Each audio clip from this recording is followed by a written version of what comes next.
Train Maury died last night, his wife Wanda by his side. He caught the westbound out of here, up the highs to the by and by. They say he jumped 10,000 trains, rode 1,000,000 miles for free. Helped out at VA hospitals and penitentiaries. Dandy Dave, Rusty Nails, and Sweet Lady Sugar Cane. Dead-Eye Kate and the Baloney Kid raise a cup tonight in Steam Train's name. Senators, congressmen, puppets on the string. Among the windswept vagabonds, Steam Train was the king, the last of the Hobo Kings.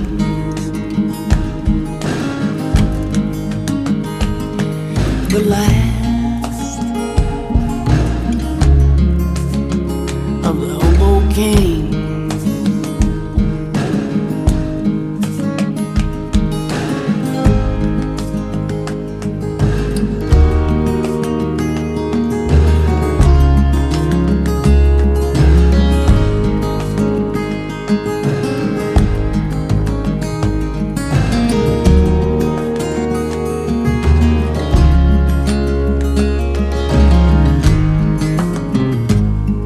Now bums drink and wander around, tramps dream and wander too. But a hobo was a pioneer who preferred to work for food. He knew how his nation was doing by the length of a sidewalk cigarette butt. Born with an aching wanderlust embedded in his gut. Pounded, beaten, laughed at, broke, chased out of every town. With his walking stick scepter and his shredded coffee can crown, the last of the Hobo King. He was the last of the Hobo King.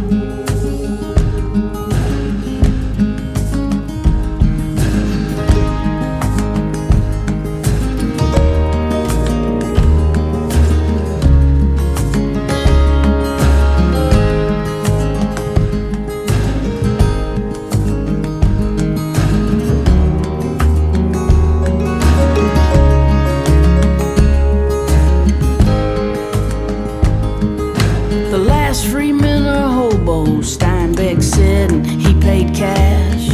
And the stories that he bought from them helped him write The Grapes of Wrath. But boxcars have been sealed for years and trespassers do time. The railroad yards are razor wired and hoboing's a crime. So here's to you, Steam Train Maury. Hold that westbound tight as you ride off into history, the last hobo